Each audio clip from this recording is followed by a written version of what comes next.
Sulit po at legit na battery. Ito pong CST Energy. 11 kilos po ito. Ayan, napakabigat. Legit po ito. Dahil subok ko na, sa katunayan, pangalawa ko na po itong battery. Ako sa sobrang ganda na pabili ako ng pangalawa. Ang maganda po kasi talaga dito na nagustuhan ko, pwede na siya sa cellphone. Makikita mo yung real time na. Ayan, may data dyan nakalagay. Balance din yung mga cells. Ayan, 13.35 bawat cells. Ang ganda po nito, nakalagay dyan kung charging, kung ilan pa yung kapasidad ng iyong battery, kung kailan malolobat. Sa ngayon po, ang nakalagay dyan ay charging siya.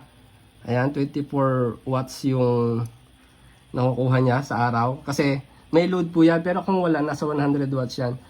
Ang mga nakaload po dyan ay ito, ayan, electric fan, ayan po.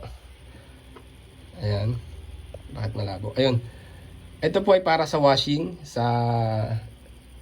doon sa labas, saka doon sa mga ilaw ko. Sa susunod po ay pati yung ref, pag nailagay ko ito, susubukan kong paganahin dalawang battery na tapos magpapalit ako ng hybrid. So ayan po, ito naman para sa TV. Ayan, TV, ayan po ang TV namin.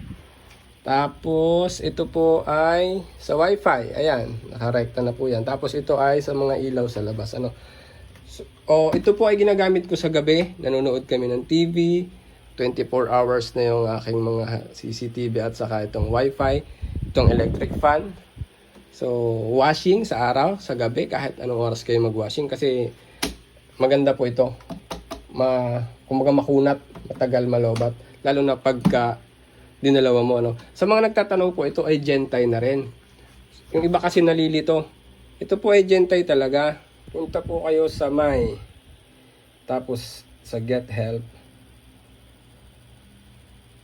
Ayan, Gentile po siya, So, sa mga nalilito, kung anong bibilhin nyo, dito na kayo sa CST. Sulit po, murang-mura, may Bluetooth na.